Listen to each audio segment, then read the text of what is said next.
مکہ مکرمہ سے کوئی 100-150 کلومیٹر دور ایک بستی ہے جو بنو سعد کی بستی کہلاتی ہے. اس کی کوئی 10 عورتیں تھیں. انہوں نے آپس میں مشورہ کیا کہ آؤ ہم چلیں اور مکہ مکرمہ سے کچھ بچے اپنے پاس لے آئیں, ان کو یہاں پالیں گے اور جب واپس لے جائیں گے تو ہمیں ان کے والدین سے انعام ملے گا, تو ایک انکم کا ذریعہ بن جائے گا. اس زمانے میں اپنے بچوں کو اس طرح دیہاتوں میں بھیج دیا جاتا تھا. ایک تو ان کو بیماریاں نہیں ہوتی تھیں جیسے وائرس کی بیماریاں ہوتی ہیں, کیونکہ مکہ مکرمہ جو تھا بیت اللہ یہ چوراہا تھا, مختلف ملکوں کے قافلے گزرتے رہتے تھے اور قافلوں سے وائرس ٹائپ بیماریاں بھی آتی رہتی تھی. تو لوگ بچوں کو, چھوٹے بچوں کو وہاں رکھنے سے ذرا گھبراتے تھے تو وہ بھیج دیتے تھے.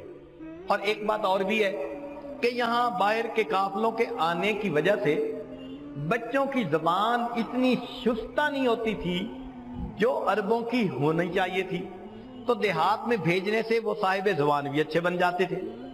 چنانچہ 10 عورتوں نے نیت کی کہ ہم مکہ مکرمہ جاتے ہیں. ان میں ایک عورت تھی جس کا نام تھا حلیمہ.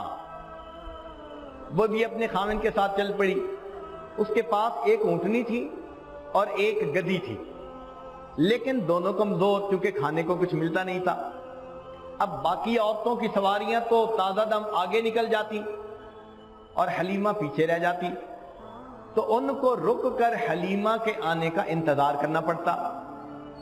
4-5 مرتبہ وہ مختلف جگہوں پر رکیں اور حلیمہ کا انتظار کیا. پھر انہوں نے کہا حلیمہ ہمارا سفر بھی کھوٹا ہو رہا ہے, اگر اجازت دو تو ہم پہلے چلی جاتی ہیں, تم بعد میں آ جانا. حلیمہ نے کہا جاؤ. چنانچہ وہ باقی 9 عورتیں جو تھیں وہ ساری کی ساری جلدی مکہ مکرمہ آ گئیں. حلیمہ کمزور سواری کی وجہ سے پیچھے رہ گئی. مکہ مکرمہ میں آنے والی عورتوں نے جتنے مختلف بچے تھے وہ سارے دیکھے. انہوں نے کوشش کی کہ امیر لوگوں کے بچے اپنی گود میں لیں. 1-2 عورتیں آئیں, بچے کو دیکھا, پوچھا والد کیا کرتے ہیں. بتایا گیا کہ والد تو اس کے فوت ہو چکے. انہوں نے سوچا کہ اب ہمیں انعام کون دے گا, جب باپ ہی سر پہ نہیں ہے, تو وہ آگے چلی گئی. وہ یتیم سوچ کر چھوڑ کے اور آگے چلی گئی. اب ان کے اس عمل سے بی بی آمنہ کو بڑا دکھ ہوا اور وہ سوچنے لگی کاش میرا خاوند زندہ ہوتا, وہ میرے بچے کو خود پرورش دینے میں مدد دیتا, پھر بچہ ذرا بڑا ہوتا تو انگلی پکڑ کے لے جاتا میرے بچے کو اپنے ساتھ مسجد میں, بیت اللہ میں, تو بچے کے سر پہ باپ کا سایہ ہوتا, وہ بچے کو کھلونے لا کے دیتا. مگر رب کریم کو کچھ اور منظور تھا. آمنہ تم کیوں پریشان ہوتی ہو کہ والد اس کو کھلونا لے کے نہیں دے گا, اس بچے نے تو وہ شان پانی ہے, آنے والے وقت میں ہم آسمان کے چاند کو اس کے لیے کھلونا بنا دیں گے. یہ انگلی کا اشارہ کرے گا, آسمان کے چاند کے 2 ٹکڑے ہو جائیں. اس کے والد اس کو کیا بازاروں کی سیر کروائیں گے, آنے والا وقت آئے گا ہم اس بچے کو عرش پر بلائیں گے اور ہم اس کو یہاں پر جنت کی سیر کروائیں گے. آمنہ تو کیوں پریشان ہوتی ہے. بہرحال بی بی آمنہ غمزدہ تھی. جب حلیمہ سعدیہ پہنچی تو پتہ چلا کہ مکہ مکرمہ میں ایک ہی بچہ ہے. والد کیا کرتے ہیں؟ پتہ چلا جی والد تو وفات پا گئے. تو حلیمہ سعدیہ کے دل پہ بھی یہ بات عجیب سی تو لگی. وہ فرماتی ہیں کہ میں نے سوچا میں ذرا بچے کا چہرہ تو دیکھوں. بچہ لیٹا ہوا تھا اور اس کے اوپر کپڑا دیا ہوا تھا. حلیمہ فرماتی ہیں کہ میں نے جیسے ہی کپڑا تھوڑا سا ہٹایا, بچے نے مسکرا کر آنکھیں کھولی اور میری طرف دیکھا. اس کی مسکراہٹ میں کوئی ایسی جاذبیت تھی کہ میں نے اس کو بوسہ دیا اور اٹھا کر سینے سے لگا لیا. میں نے دل میں سوچا اس کے والد سے انعام ملے گا یا نہیں. حلیمہ تم اس بچے کو پالو گی, اس کی مسکراہٹ تو تمہیں ملا کرے گی نا. اب حلیمہ لینے کے لیے تیار. تو حلیمہ نے تعریف کی, کہنے لگی آمنہ تمہارا بچہ تو بڑا خوبصورت ہے, میں نے تو کبھی گاؤں میں کوئی ایسا خوبصورت بچہ نہیں دیکھا. اس پر بی بی آمنہ نے فرمایا حلیمہ تو گاؤں کی رہنے والی ہے، تو نے گاؤں میں کبھی کوئی ایسا خوبصورت بچہ نہیں دیکھا، میں تو شہر کی رہنے والی ہوں، میں نے شہروں میں ایسا خوبصورت بچہ نہیں دیکھا۔ عبد المطلب قریب تھے، انہوں نے کہا کہ آمنہ تو شہر میں زندگی گزارتی ہے اور میں تو ملکوں کا سفر کر چکا ہوں، میں نے ملکوں میں کبھی ایسا خوبصورت بچہ نہیں دیکھا۔ اس موقع پر اگر جبریل علیہ السلام سے پوچھا جاتا کہ آپ بھی اپنے ذرا کمنٹس دے دیجئے، تو جبریل علیہ السلام بھی کہتے کہ عبد المطلب آپ تو چند ملکوں میں پھرے ہو، میں تو ساری دنیا کو دیکھ چکا۔ آقا کہا گردیدم مہرے بتاں ورزیدم بسیار خوباں دیدم اما تو چیزیں دیکھ لی، میں نے ایسا خوبصورت بچہ پوری دنیا میں کہیں نہیں دیکھا۔ اور اگر اس موقع پہ تصور یہ سوچے کہ اللہ رب العزت کیا فرمائیں گے، تو شاید اللہ تعالیٰ یہ فرماتے حلیمہ تو نے گاؤں میں ایسا نہ دیکھا، آمنہ تو نے شہروں میں نہ دیکھا، عبد المطلب تو نے ملکوں میں نہ دیکھا، جبرائیل تو نے دنیا میں کہیں نہ دیکھا، میں پروردگار بتلاتا ہوں میں نے اپنی پوری مخلوق میں ایسا خوبصورت کوئی نہیں دیکھا۔ واللیل سیاہی زلفوں کی چہرہ والضحا اس کا، واللیل سیاہی زلفوں کی چہرہ والضحا اس کا، سارے جہاں کا پیارا ہے آپ محب ہے خدا اس کا، رب نے بنایا جب اس کو خود آپ کہا سبحان اللہ۔ اللہ رب العزت نے جب اپنے حبیب صلی اللہ علیہ وسلم کو بنایا، اللہ رب العزت سبحان اللہ خوشی ہو گئی، واقعی اللہ کے خزانے میں ان جیسا خوبصورت کوئی اور تھا ہی نہیں۔ اب حلیمہ بچہ لینے کے لیے تیار، آمنہ بچہ دینے کے لیے تیار۔ اللہ کی شان پہ قربان جائیں، اللہ نے اپنے حبیب کو کن عورتوں میں ہاتھوں میں دیا؟ ماں اس کو بنایا جو آمنہ تھی، امانت کو حفاظت کرنے والی، اور پرورش کرنے والی کون؟ جو حلیمہ تھی، حلم والی۔ اس لیے کہ بچے کو اگر پرورش دینے والی عورت میں حلم نہ ہو تو وہ بات بات پہ ڈانٹتی رہتی ہے۔ تو اللہ کی شان دیکھیے کہ اللہ تعالیٰ نے کن کو پسند کیا کہ ماں ہو جو امانت کا خیال رکھنے والی ہو، میری امانت ہے یہ، اور پرورش کرنے والی حلم والی ہو، حوصلہ بڑا ہو اس کا۔ اب آمنہ بیٹا دینے کے لیے تیار، حلیمہ بچہ لینے کے لیے تیار۔ اس موقع پر بی بی آمنہ نے بچے کو دعائیں دی اور اس کو اللہ کے سپرد کر کے بی بی حلیمہ سعدیہ کے گود میں دے دیا۔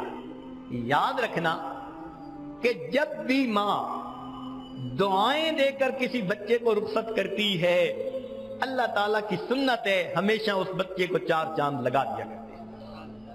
یہ دستور ہے اللہ رب العزت کے ہاں۔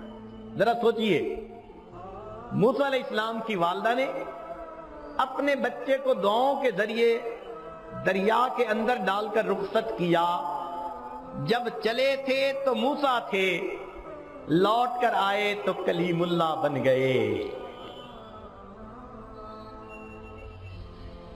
حضرت اسماعیل علیہ السلام کو ان کی والدہ نے ابراہیم علیہ السلام کے کہنے پہ نہلایا کہ بڑے کی ملاقات کے لیے جا رہے ہیں، اور دعاؤں سے رخصت کیا۔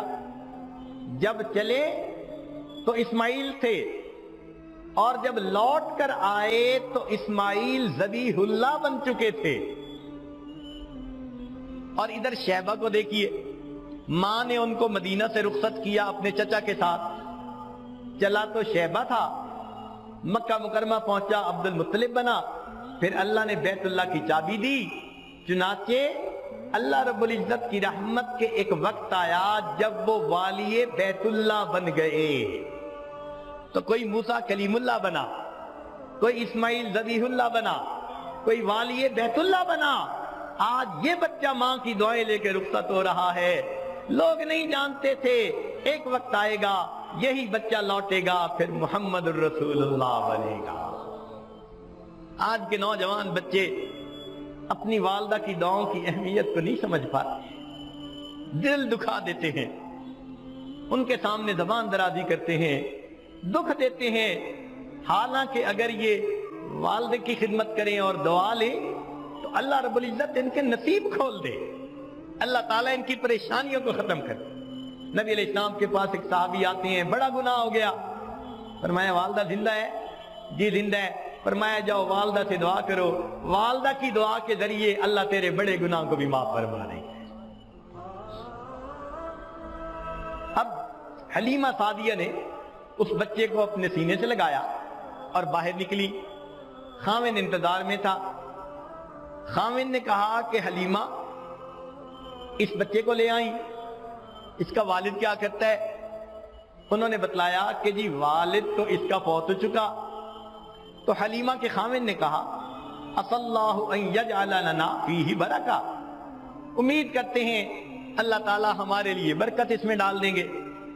اب حلیمہ کے خاوند سفر کے لیے تیار، انہوں نے پہلے حلیمہ کو بٹھایا، حلیمہ کی گود میں بچہ تھا، پھر آگے خود بیٹھے، سواری کو اٹھانا چاہا، سواری اٹھ رہی نہیں۔ بڑے ہیں نا، سواری کو کیا ہے، اٹھ کیوں نہیں رہی؟ خود نیچے اترے، جیسے ہی نیچے اترے سواری اٹھ گئی۔ پھر بٹھایا کہ میں اوپر بیٹھوں، جب اوپر بیٹھتے ہیں تو سواری نہیں اٹھتی۔ ایک دو دفعہ ایسا کرنے کے بعد انہوں نے کہا حلیمہ تم ذرا آگے بیٹھو۔ حلیمہ کو آگے بٹھایا، اس کی گود میں بچہ تھا، خود وہ پیچھے بیٹھے، جیسے ہی پیچھے بیٹھے سواری اٹھ کھڑی ہوئی، چلنے کے لیے تیار۔ اللہ تعالیٰ کو بتانا مقصود تھا کہ یہ بچہ جو پوری کائنات کا صدر مقام رکھتا ہے، تم اس کو اپنی پیٹھ پیچھے بٹھا کے سفر کیسے کر سکتے ہو؟ آگے بٹھانا پڑے گا، اس کو اس کا مقام دینا پڑے گا۔ اب جو سواری چلی بھاگتی جا رہی ہے، بھاگتی جا رہی ہے، حتیٰ کہ وہ عورتیں جو بہت پہلے سے چلی تھی وہ ابھی راستے میں تھیں کہ یہ سواریاں ان کے قریب سے آگے گزرنے لگی۔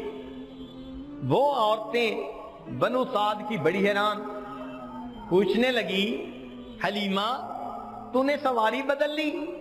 حلیمہ نے مسکرا کر دیکھا اور جواب دیا میں نے سواری تو نہیں بدلی، میری سواری کا سوار بدل گیا۔ حلیمہ سعدیہ جب بچے کو لے کر پہنچی، حدیث مبارکہ میں آتا ہے، فرماتی ہیں کہ بنو سعد کے گھروں میں سے کوئی گھر ایسا نہیں تھا جہاں سے گلاب کے پھولوں کی خوشبو نہ آ رہی ہو۔ پورے بستی کے اندر خوشبوئیں تھی، جیسے کسی نے روم فریشنر پوری بستی کے اندر چھڑک دیا ہو۔ یہ ملائکہ کے ذریعے اللہ نے اپنے محبوب صلی اللہ علیہ وسلم کے استقبال کا معاملہ کر دیا، ہر گھر میں خوشبو آ رہی تھی۔ مگر ایک بات عجیب تھی کہ جب حلیمہ سعدیہ اپنے گھر پہنچی، اس کی بکریاں چند ایک تھیں، وہ دودھ ہی نہیں دیتی تھی۔ آج جب جا کے دیکھا تو وہ بکریوں کے تھن دودھ سے بھرے ہوئے، ان کے خاوند نے دودھ نکالنا شروع کیا، گھر کے جتنے برتن تھے سارے کے سارے دودھ سے بھر گئے۔ خاوند کہنے لگے حلیمہ لگتا ہے اس بچے کے اندر بڑی برکتیں ہیں۔ دیکھیں اگر اللہ تعالیٰ چاہتے تو اپنے حبیب صلی اللہ علیہ وسلم کی پرورش محل میں بھی کروا سکتے تھے۔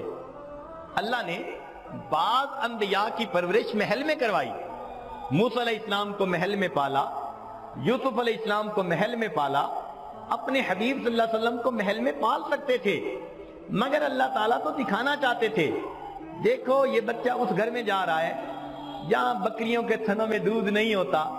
اب اگر اس گھر کے اندر برکتیں آ رہی ہیں تو آنکھ سے دیکھ کر سوچنے والے فیصلہ کر لیں کہ یہ برکتیں ساری اس وجود مسعود کی وجہ سے ہیں جس کو اب اس گھر کے اندر بھیجا گیا ہے۔ چنانچہ حلیمہ کے خاوند بڑے خوش ہو گئے، گھر کے اندر ایک زندگی شروع ہو گئی۔ مگر بی بی حلیمہ نے ایک اور بات بھی نوٹ کی، اس کی پرورش میں ایک اور بچہ بھی تھا۔ تو وہ دیکھتی کہ یہ بچہ جو تھا محمد صلی اللہ علیہ وسلم، اس کو انہوں نے پہلی دفعہ جس طرف سے دودھ پلایا، یہ بچہ فقط ادھر سے ہی دودھ پیتا تھا، دوسری طرف سے دودھ پلانے بھی لگتی تو دودھ نہیں پیتا تھا۔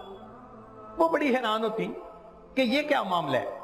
چنانچہ والدہ کے دو طرف دودھ ہوتا ہے تو تقسیم ہو گئی، ایک طرف سے ایک بچہ دودھ پیتا اور دوسری طرف سے دوسرا بچہ دودھ پیتا.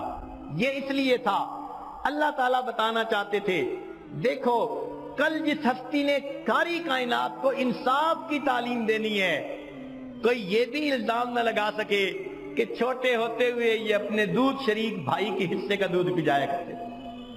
اللہ نے پہلے سے ہی تقسیم کر دی تاکہ میرے محبوب صلی اللہ علیہ وسلم پہ دھبا لگنے کا امکان ہی نہ رہے. باقی ایک طرف سے دودھ پیتے تھے.